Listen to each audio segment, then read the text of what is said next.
Switching to our first Lloydminster story. For the first time in 8 years, Alberta has a balanced budget, but municipal leaders are concerned with the level of investments coming to Alberta cities. The 2022 budget forecasts a $511 million surplus. The province is promising to spend $5.8 billion over 3 years to fund infrastructure projects across Alberta. Lloydminster Mayor Gerald Albers says while the province hasn't made any new cuts to funding, the cuts from 2 years ago still hurt. It's great to see the province return to a balanced budget, see additional monies put into healthcare. The challenge is that everywhere you look, there's challenges, and infrastructure is one of the biggest challenges we face. And with 60% of the infrastructure in Alberta basically in municipal hands, municipalities are looking for support. Albers says he's disappointed there wasn't any more funding for infrastructure projects, adding it costs less to maintain them than to replace it altogether. The province says they'll transition to a new grant model in 2024 that will provide municipalities more stable infrastructure dollars. As the minister said after the budget, I had a chance to attend a conference call with him. He said, it's what we told you was coming, which was, and there was no surprises. Challenge is that as we see asphalt deteriorate in roads, it takes that much more to rejuvenate them if we don't capture it sooner. The mayor says he will continue to press provincial leaders in the coming weeks at the Alberta Municipalities Convention in Edmonton. Though our city is commonly recognized for its location on the Saskatchewan-Alberta border, Lloydminster is also a hockey town. Later this month, we will be recognized for that association as Rogers Hometown Hockey is returning to the border city. Jasmine King has the story. This is an opportunity to bring people together at the Service Sports Center for a couple days and get back to what we would call normal. Rogers Hometown Hockey first came to Lloydminster in 2017, and they will be back March 19th to 21st. The festival will take place at the Service Sports Center with a mix of family-friendly hockey-themed activities. The layout that we saw the last time Rogers Hometown Hockey was in Lloyd, will be different from being downtown. I believe they've got it a little more containerized and a layout that's a little more controlled from that perspective. So that's why it's moving to the parking lot of the Service Sports Center from that perspective to accommodate the layout. Lloydminster has many NHL alumni, including Braden Holtby, Wade Redden, and Scott Hartnell. On the 21st, Ron McLean and Tara Sloan will share the border city's hockey history on the broadcast. We've had athletes go on to play college hockey and play hockey around the world from Lloydminster. It's tremendous. We've watched a hockey program in this city grow over the last number of years. Everybody likes to get an autograph and chat with those folks. And there's some great NHL alumni that I've had the opportunity to interact with in the past, and I hope some of them are here. And we'll have some new ones that have maybe hung up their blades, but still have some great stories to tell. Residents are encouraged to take part in the activities in the outdoor viewing party of the Montreal Canadiens and Boston Bruins game. However, residents will have to register ahead of time. Hometownhockey.com is the place to go, and that's really the place to go for that information, to get registered and let them know and follow their website, because really it is Rogers Hometown Hockey is coming to Lloydminster. They're bringing the show and the festival to us. We're hosting it as the community, but it's really going to be Rogers Hometown Hockey, folks. Registration is currently open for anyone interested. Jasmine King, Primetime Local News. Now, we'll take a look at today's agriculture prices.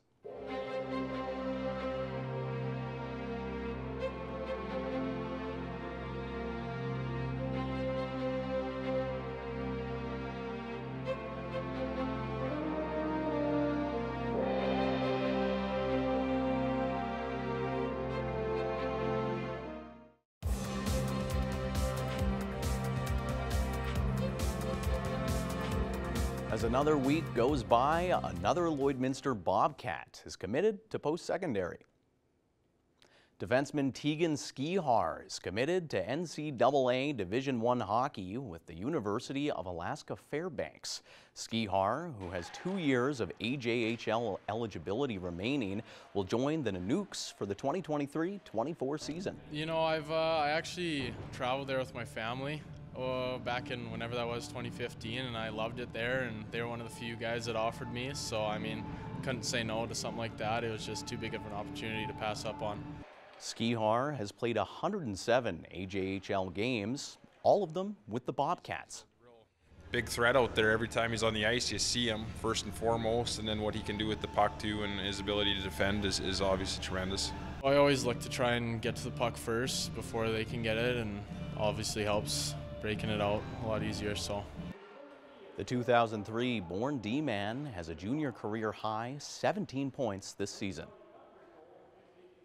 Now for your second look at some weather conditions in and around the border city, here's Shelby Clark.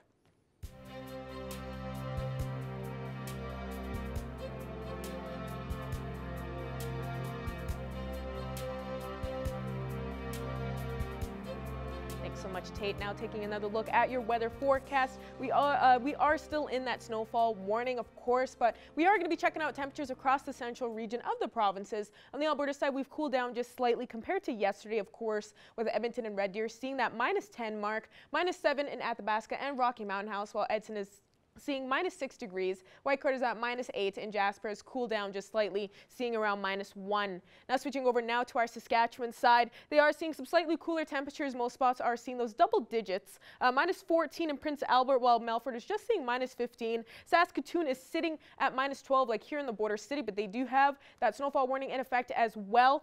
North Battleford is at -13, and Meadow Lake and Coal Lake both seeing -8, -9. Now going over to our northern region now to check them out. They are seeing some slightly cooler temperatures, but around the same as what we are surprisingly seeing in the central zone. -7 in South End, while is -6 in Flin Flon, -10 in La Ronge and Uranium City, while Stony Rapids is seeing -12 degrees and -11 in the rest. Now switching now over to this end here to check them out. Peace River, Grand Prairie, and Slave Lake all seeing some warmer temperatures around -3, -4 degrees. Fort McMurray seeing -5, while High Level and Fort Chipewyan slightly cooler, seeing -8 and -10. And now going over to our southern region now to check them out as well. They are seeing some slightly cooler temperatures. Usually they do see have been seeing those plus temperatures compared to our zones, but they have cooled down just a bit now as we do have that snowfall warning. -7 in Lethbridge, while Medicine Hat is seeing -3. Banff is at -4, while Calgary and Coronation both twinning at -8 degrees. Now going over to this side here, they are still seeing some slightly cooler temperatures, but not too bad. Most spots still seeing those single-digit points.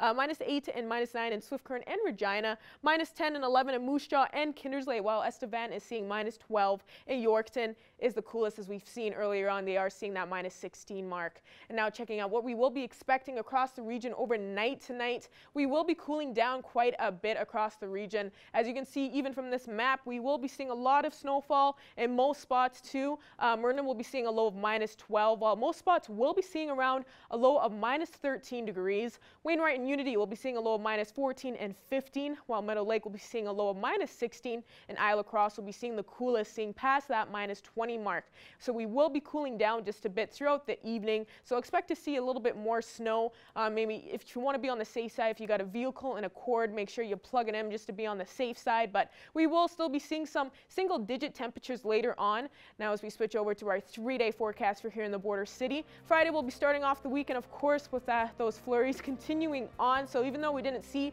a majority of some flurries throughout the day today, it will be starting off in the evening and continuing throughout the night at -9.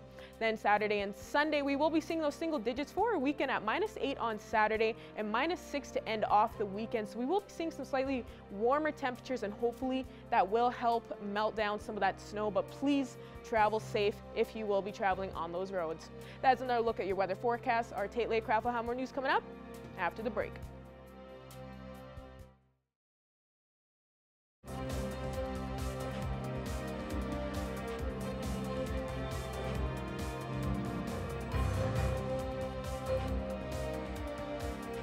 The Snowed-In Comedy Tour has been going on for 12 years now, and it's coming here to the border city at the Vic Juba Community Theater tonight at 8. And I'm joined here today with one of the comedians performing tonight, Erica, to talk a little bit more about the show.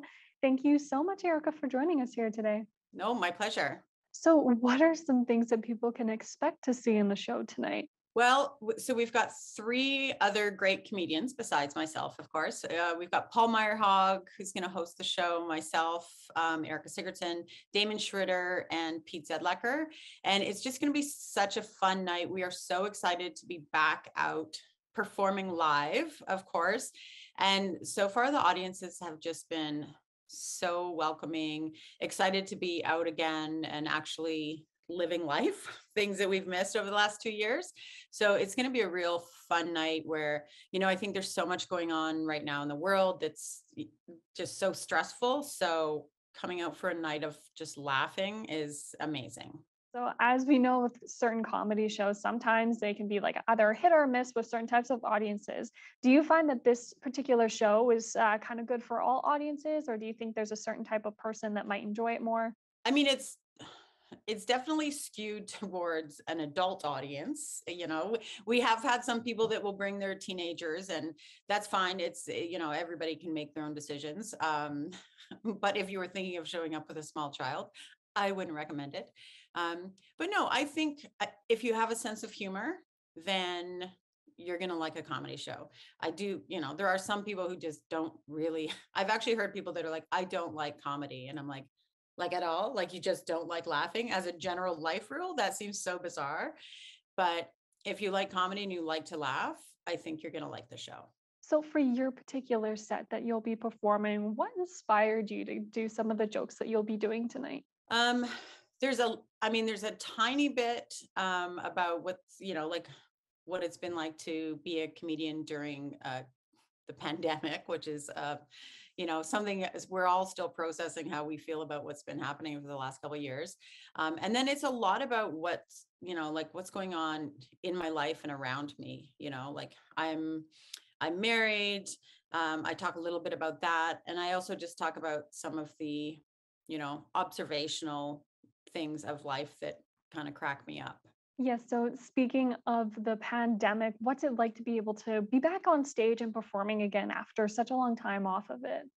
It really is amazing. A lot of us have during COVID, like I've had to do comedy shows over Zoom. And, when you talk about working from home, doing comedy from home in front of a computer is so bizarre.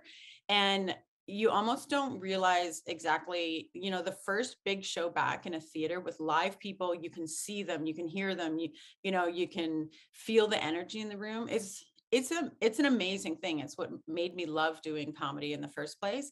So there's a couple things that we have to do a little bit differently, just, to make sure, obviously when we're on such a big tour with so many cities, we have to make sure nobody gets sick. So unfortunately, like doing the meet and greets, which is something we absolutely loved doing after the show, we just kind of decided like, it's too soon, too soon for a meet and greet.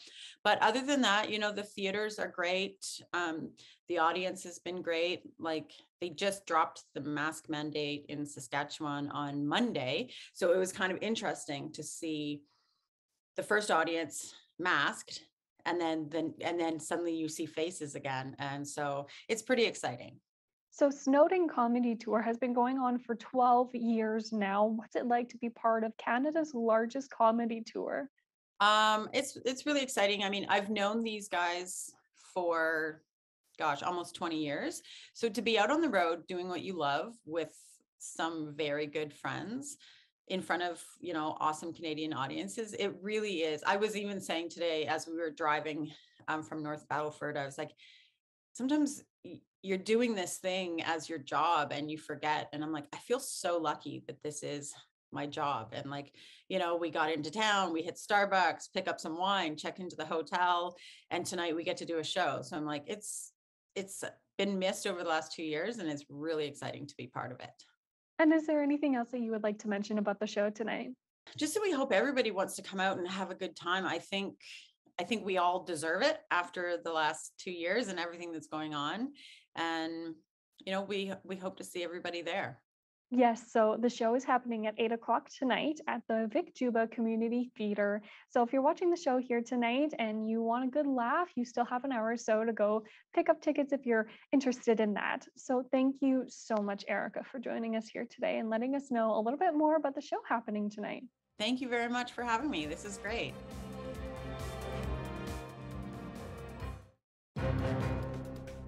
Furniture set and design supplied by Furniture Gallery and Furniture House, downtown Lloydminster.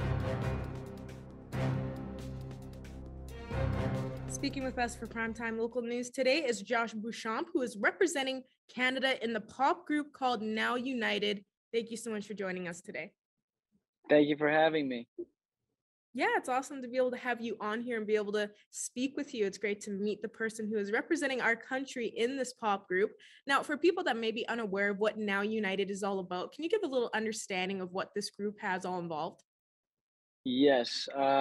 So the group is created and managed by Simon Fuller. He did American Idol and the Spice Girls, and So You Think You Can Dance, and he's amazing, and he's done all those crazy things. And we are 18 kids from 18 different countries, representing the world through positivity and love and through music and dance. And this is such a huge deal. How does it feel to know that you are representing us in this pop group? It's definitely a lot of pressure. I have a lot of greatness to represent, and I always just kind of try my best to live up to the greatness that is my country in Canada. And I can't even imagine how intense and how much pressure that must feel to know you are representing us with this pop group. But from what we've seen online, you're representing us very well. Now, can we move on and be able to speak about this new single called Jump and what's all involved in this? Okay, so Jump, the song was produced by Rehab, and he is an amazing producer, and he's done so many hits around the world with so many different artists. And so we did this song with him, and it's just very upbeat and like high energy electronic pop song. And we shot the music video for it in Lisbon, Portugal, and it's really cool set. And we also have a virtual artist. Her first debut was on this song. Her name's Alta B, and yeah, there's just a whole lot of kind of innovation that comes with this song and music video and everything about it. And has the group seen some strong support for Jump so far?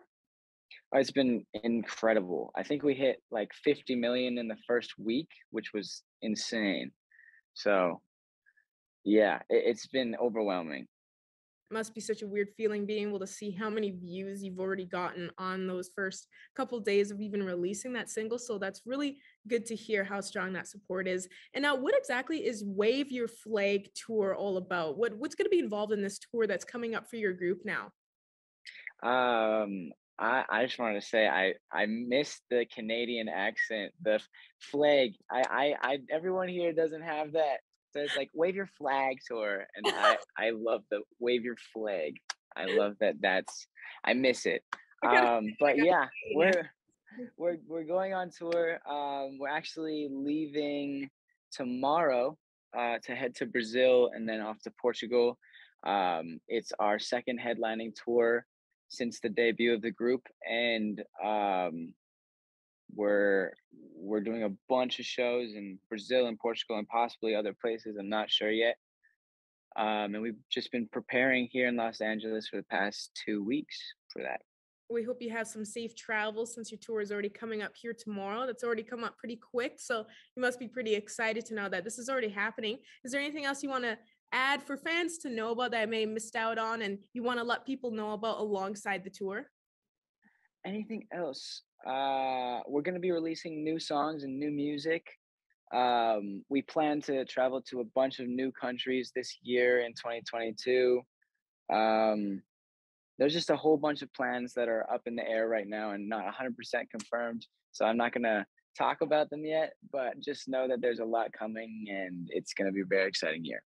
Perfect, Joshua. Once again, thank you so much for joining us today. We're really happy to be able to have you on here and be able to meet the person who is representing us with this pop group. Really love to see it. And we're all cheering you on. Good luck. Thanks for having me. When the sky is falling down, down, all we do is jump, jump, jump, jump, jump. Jump, jump, jump, jump, jump.